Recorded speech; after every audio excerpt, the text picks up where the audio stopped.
आज आपण पाहतोय मुंबईत हा तिसऱ्यांदा की चौथ्यांदा पाऊस झालेला आहे। गेले 2 महिने आम्ही सातत्याने सांगत आहे की नालेसफाई नीट झालेली नाहीये।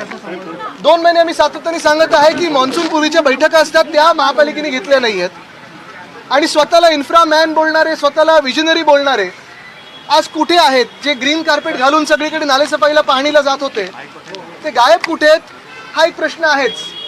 पण त्यांनी खाल्लेला पैसा नगरसेवकांना आणि राजकीय लोकांना फोडण्यात जात आहे, माजी नगरसेवकांना फोडण्यात जात आहे, पदाधिकाऱ्यांना फोडण्यात जात आहे। पण हा पैसा मुंबईकरांचा आज जे हाल झालेत त्याच्यातून काढलेला पैसा आहे।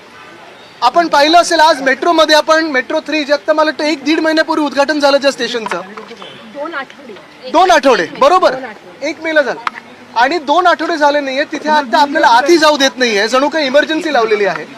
खालती राडा रोडा दिसतोय म्हणजे मेट्रो वापरणाऱ्यांना काय धोका आहे तुम्ही पहा। पाणी तर तुंबलंच होतं पण जिथून तुम्हाला व्हिज्युअल्स मिळाले असतील काही काही ठिकाणी कुठे काही कोलॅप्स झाले का काय दिसतंय का आपल्याला दिसत होतं। हे अशी हालत जिथे आता आपण पाहतो हिंदमाता 2022 साली आम्ही फ्लड फ्री केलं होतं।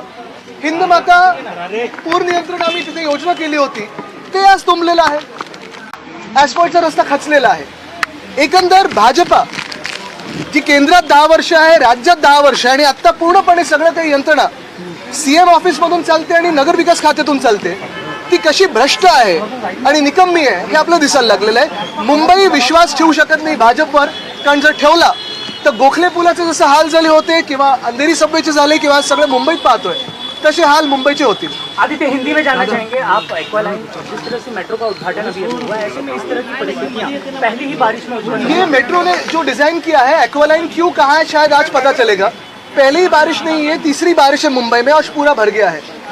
1 मई को जिसका अनावरण हुआ था, जिसका उद्घाटन हुआ था, आज वहाँ छोड़ रहे भी नहीं है क्योंकि वहाँ काफ़ी सारी चीज़ें कोलैप्स हुई है।